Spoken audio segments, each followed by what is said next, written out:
जिस मनुष्य की ये स्थिति हो जाती है कि वो अपने अंदर स्थित भगवत स्वरूप के दर्शन कर सके, वो स्वयं भगवान ही हो जाता है। इस गूढ़ रहस्य को वही जान सकता है जिसे तुम जानवा दो, और जो तुम्हें जान ले वो तुम्हीं में समा जाता है।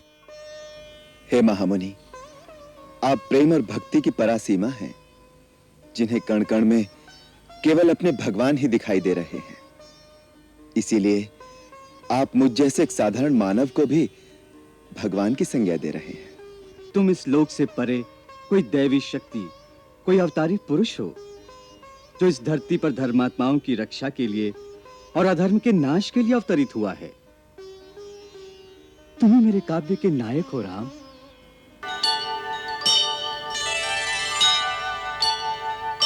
प्रभु, जिस प्रजा के लिए राजा अपना सब कुछ बलिदान कर देता है, क्या वो प्रजा इतनी कृतघ्न और पाषाण हृदय हो सकती है? क्या राजा का ही प्रजा के लिए उत्तरदायित्व है? प्रजा के लिए राजा के प्रति श्रद्धा या आदर का कोई विधान नहीं?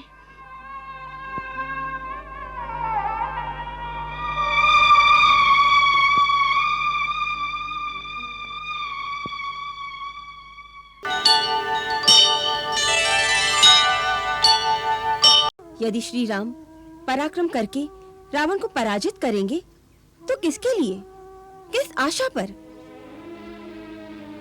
उनका लक्ष्य एक ही होगा ना, कि अपनी प्रियतमा सीता को फिर से पा सके। यदि अपने लिए नहीं तो फिर स्वामी के लिए ही तुम्हें जीवित रहना होगा। इसके लिए ही तुम थोड़ा खा लो।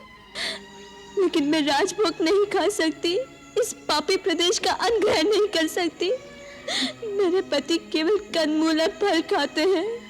ये तुमने स्त्री धर्म के अनुकूल बात कही है। मैं तुम्हारे लिए सात्विक कंदमूल का आहार लेकर आऊंगी।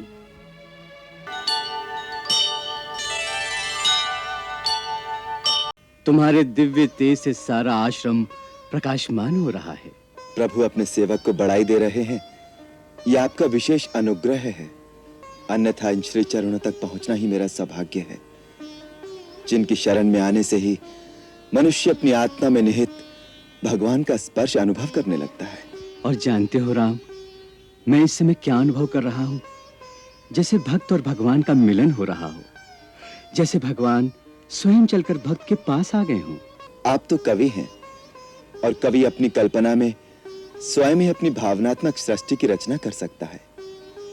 कवि में इतनी शक्ति होती है कि वो भावना के बल से एक पत्थर को सजीव बना दे।